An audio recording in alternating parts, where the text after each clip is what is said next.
Arzu edirəm ki, Füzulidə, doğma vətəndə rahat yaşayasınız.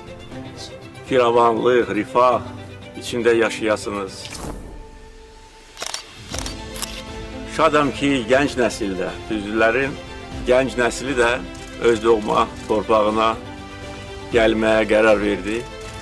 Bu, doğrudan da böyük hadisədir. Çünki uşaqlar, yeniyetmələr, gənc nəsil bu torpaqları görmürlər. Onlar bu torpaqları ancaq sizin onlara danışdığınız